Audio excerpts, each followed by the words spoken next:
जय Hind, Vande Mataram. Expose times में आपका स्वागत है। मैं हूं मुनीश श्रीवास्तव। आज हम आपको एक ऐसे व्यक्तित्व से मिलवाने जा रहे हैं जो राष्ट्रवादी विचारक हैं, देश के सामने उस सत्य को लाने में जुटे हुए हैं जो कहीं ना कहीं हमसे दूर होता चला गया है, या यूं कहें एक सोची समझी साजिश के तहत हमसे दूर कर दिया गया है।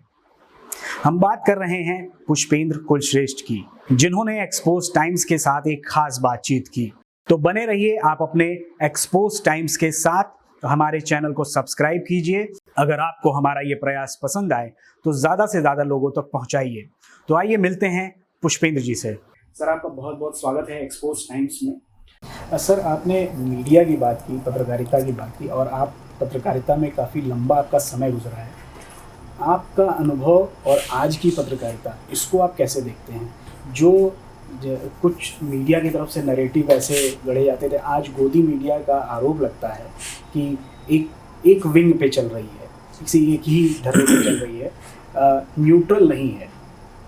इसको आप सर कैसे देखते हैं? आज क्या मीडिया सही रास्ते पे है या दोनों तरफ से चाल चली जा रही है? जैसे राजनीति में हो रहा है ना, जैसे मैंने आपको बताया, प्रोफेसर्स हैं, रीडर्स हैं, बुद्धिजीवी हैं जो इस्टेब्लिश थे, यानी इस देश का इससे बड़ा क्या मजाक हो सकता है जो हमने दुनिया में कहीं नहीं सुना। लेकिन हम इतने बेशर्म हो चुके हैं, इतने बेगैरत हो चुके हैं कि हमारे अंदर बोलने की क्षमता नहीं है। भारत रत्न देने की जो कमेटी बनती है, उस कमेटी में प्रधानमंत्री चेयरमैन होता है और वो खुद ही भारत रत्न ले लेता है। कहीं सुना आपने ऐसा? ये सुन के हंसी नहीं आती है, लेकिन ये हुआ इस देश में। तो वो जो बात आप जिस तरफ इशारा आप कर रहे हैं, वही ताकतें मीडिया में भी थी। मेरा छोटा सा सवाल है, मैंने 88 में मीडिया में काम शुरू किया, एक स्टिंगर हुआ, फिर रिपोर्टर हुआ। क्या आज से पहले इस देश में एक तरफा नैरेटिव नहीं था? क्या इस देश के बड़े से बड़े राष्ट्रीय अखबार ने किसी मस्जिद में किसी मौलवी द्वारा रेप की घटना को भी फ्रंट पेज पे छापा और अंदर ऊपर साधु की तस्वीर बनाई और नीचे मौलवी ने मस्जिद में रेप किया, ये बताया जा रहा है? क्या किसी अखबार ने उस मौलवी का नाम लिखने की हिम्मत जुटाई? क्या दंगों में मरने वाले मुसलमान इलाकों में नाम बताए, कौन कौन सा मंदिर तोड़ा? और उस वक्त ये तर्क दिया कि नो, हमें आग भड़कानी नहीं है।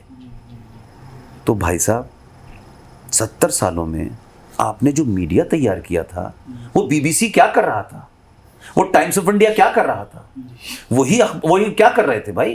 कि अगर संजय गांधी की गर्लफ्रेंड की बर्थडे के ऊपर किशोर कुमार ने आकर के गाना गाने से मना कर दिया, तो आपने ऑर्डर जारी कर दिया कि ऑल इंडिया रेडियो से किशोर कुमार के गाने नहीं बजेंगे। ये कौन सा मीडिया था भाई? यह हमें भी तो पता चलेगा, ये कौन सा गोदी मीडिया था भाई? तो आज वही लोग, क्योंकि आज इस संचार क्रांति ने, मुनीश भाई आप जैसे लोगों ने और हजारों करोड़ों लोग जो हैं वो अपनी बात रख रहे हैं, और इसने इस देश के मेनलाइन मीडिया का नैरेटिव बदल दिया है। आज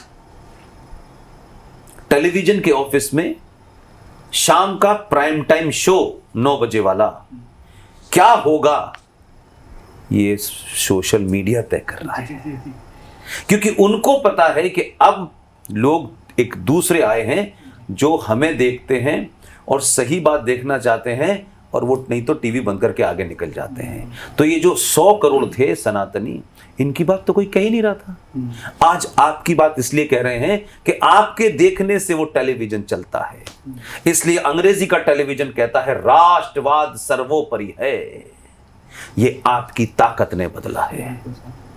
70-72 साल के बाद आपको लगता है इंग्लिश टेलीविजन में बैठ करके इस देश पे कोई शब्द मुसलमान नहीं बोलता था। आज भारतीय जनता पार्टी का राष्ट्रीय प्रवक्ता कुरान शरीफ लेके बैठता है और कहता है वो मौलाना जो 2 कौड़ी के आते हैं बताता है कौन सी आयत कौन सा सूरा है। ये बदलाव नहीं है।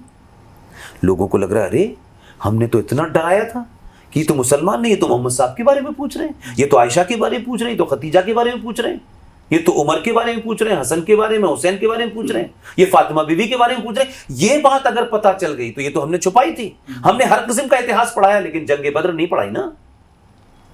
तो इस्लाम का इतिहास क्यों नहीं पढ़ाया हमने? कितनी खूनी जंगें हुई, कौन मरा, किसने मारा, किस लिए जंग हुआ। तो आज वो आ रही है बाहर, तो उनको लग रहा है यार ये तो बड़ा मुश्किल हो जाएगा, हमने तो इतना डरा के रखा, अब ये तो डरे हुए लोग हमें डरा रहे हैं। तो उल्टा हो गया, इसलिए लोग कहते हैं गोदी मीडिया है। तो गोदी मीडिया से तो पूरा यूट्यूब जो है करोड़ों करोड़ों लोग चला रहे हैं, सब गोदी मीडिया चला रहे हैं। और अगर ये है तो इसका मतलब है उसे देखने वाले लोग हैं। तो जो तुम दिखा रहे थे वो तुम पब्लिक का मीडिया नहीं दिखा रहे थे, चंद लोगों का दिखा रहे थे, एक खास लोगों का था।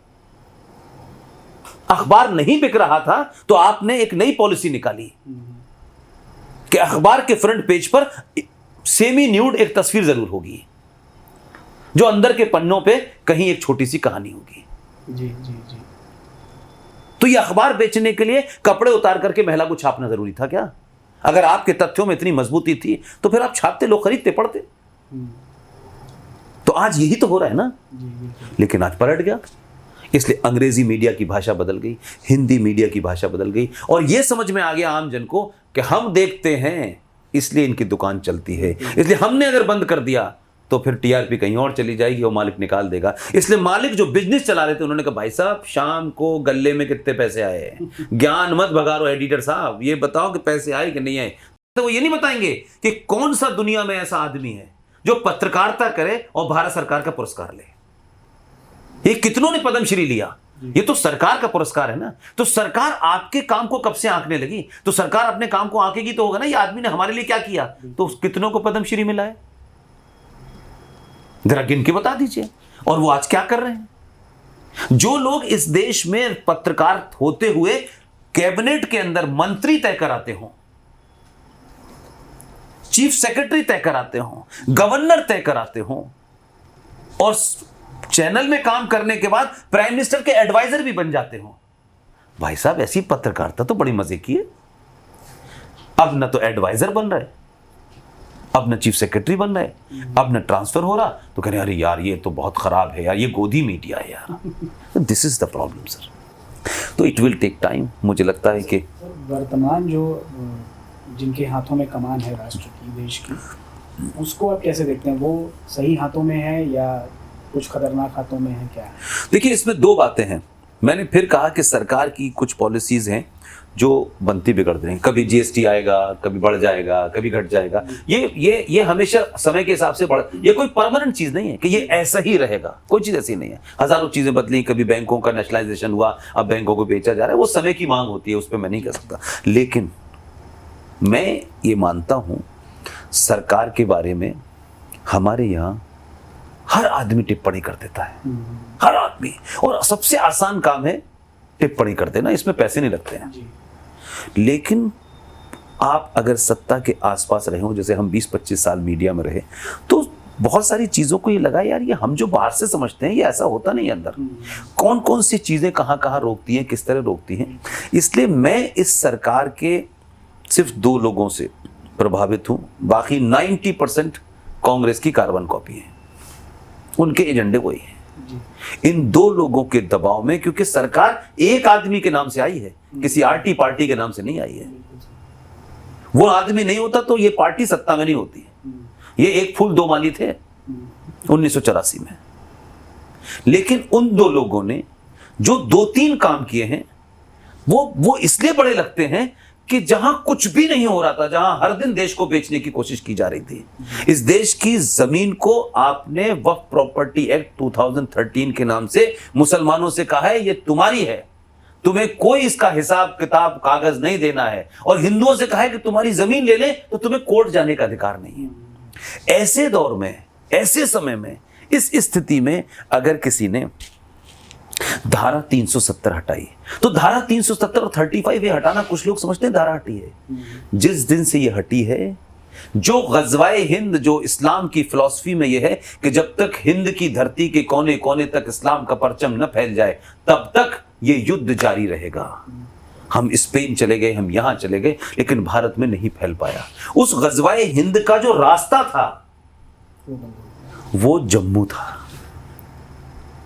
आज मुझे बताइए, जो हम सोचते थे आज दिल्ली में संकट मोचन पे बम धमाका, कोयंबटूर में बम धमाका, ये धमाके क्यों नहीं हो रहे? पुलिस भी वही है, फौज भी वही है, सत्ता का अपरेटस भी वही है, कुछ तो बदला है ना। तो हमें ये दो बड़े भी अचीवमेंट इसलिए बड़े लगते हैं कि ये भी हमें लिए बहुत मुश्किल थे। हम अपने आज यहाँ पे ट्रांजिस्टर बम आ गया, आज यहाँ फलाना बम आ गया, यही होता रहता था ना। आज ये आतंकवादी आ गया, आज वो आतंकवादी आ गया। तो भाई मेरे, हमारे सबसे पहले हमारा घर तो सुरक्षित रहे।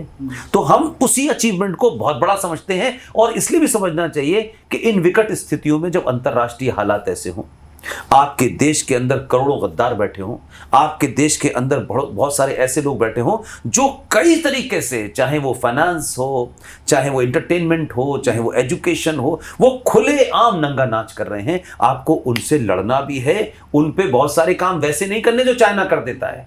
चाइना उठा के शूट कर देता है, यहां करेंगे तो लोकतंत्र खतरे में आ जाएगा।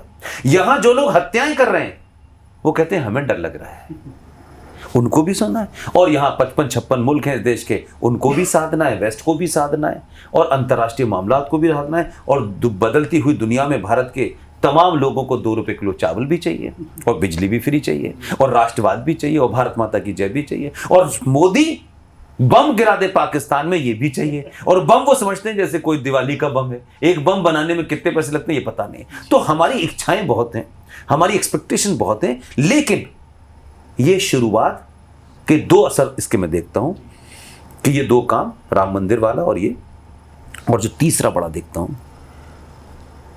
इस दौर में भारतीय समाज में सोचने में बदलाव आया है। आप जब दुनिया में खड़े होते हैं तो कहते हैं यार कि जो इजराइल 48 में बना था, 95 लाख की पॉपुलेशन है यार, वो कहां पहुंचा और हम कहां पहुंचे, ये एहसास तो हुआ आपको। और जब आपको अपने होने पे एहसास होता है, तब आपके अंदर एक गर्व महसूस होता है, तब आपके अंदर कॉन्फिडेंस पैदा होता है, तब आप खड़े होकर जरा तन के बात करते हैं।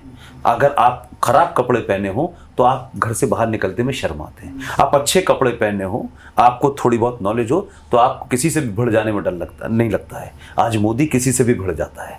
इसलिए सरकार के साथ साथ समाज अगर चेतन हो गया, उसका इन्फिनिटी कॉम्प्लेक्स खत्म हो गया, उसके अंदर चेतना जाग गई, तो ये बदलाव हजारों कानूनों से, हजारों संशोधनों से बड़ा है।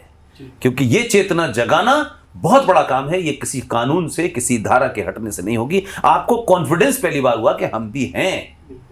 इसलिए आपका प्रधानमंत्री जीतते ही अंकल सैम के यहां नहीं गया सलाम बजाने। देश में, दुनिया में एकमात्र हिंदू स्टेट था, वहां गया और पूजा की उसने। इसलिए आप तिलक लगाने से शर्माते हैं कि अहमद भाई नाराज हो जाएंगे। आपने धोती छोड़ी, मंदिर जाना छोड़ा, और अहमद भाई जब नमाज पढ़ने जाते हैं तो आप कहते हैं कितना पक्का है अपने मजहब का। और आप जब पढ़ने जाते हैं कि यार देखो तुम कब से आरएसएस के हो गए, तुम कब से हिंदू हो गए। ये कुंठा है, ये कॉम्प्लेक्स है। इसलिए भारत का प्रधानमंत्री पशुपतिनाथ मंदिर में 8 घंटे पूजा करके कहता है कि मैं देश का प्रधानमंत्री हूं, जब मैं नहीं शर्माता तो मेरे लोग तुम क्यों शर्मा। वो मैसेज दे रहा है लगातार। वो केदारनाथ में बैठ के मैसेज देता है। ऐसा नहीं है कि उसे हिंदू होने का शौक है, वो तो है, लेकिन वो ये बताता है मुझे अपनी आइडेंटिटी के ऊपर गर्व है, तो तुम क्यों शर्मा रहे हो। मैं तो भारत का प्रधानमंत्री हूं, संविधान की शपथ खाई है, तुमने तो वो भी नहीं किया है। इसलिए मैं ये मानता हूं, 2 दिल्ली में, 1 उत्तर प्रदेश में, सनातन का राज्य कैसे होना चाहिए, आताताइयों से कैसे निपटना चाहिए, राष्ट्र को बचाने के लिए क्या करना चाहिए, उसके लिए सत्ता के सामने जो कुर्सी पे अपने जूते की नोक पे रखते हैं वही ये काम कर सकते हैं। जो दिन भर कुर्सी को बचाने में दलाल लगे रहते हैं वो सिर्फ अपने अलावा किसी का काम नहीं करते हैं। बहुत बहुत धन्यवाद। और हम आशा करते हैं और उम्मीद करते हैं, ये पूरी उम्मीद करते हैं कि इसी जोश और खरोश के साथ आप पूरे देश को जागृत करते रहेंगे। नहीं, बिल्कुल होगा मुनीश भाई। आप अच्छा काम कर रहे हैं, आप और ये करते रहें। और मैं किसी एजेंडे के लिए ये नहीं कर रहा हूँ। मैं अपने आने वाली जनरेशन से गाली नहीं खाना चाहता। आपने अपना एक बहुमूल्य समय हमें दिया, इसके लिए आपका तहे दिल से शुक्रिया। तो मिलते हैं अगले एपिसोड में, तब तक के लिए धन्यवाद, नमस्कार, जय हिंद।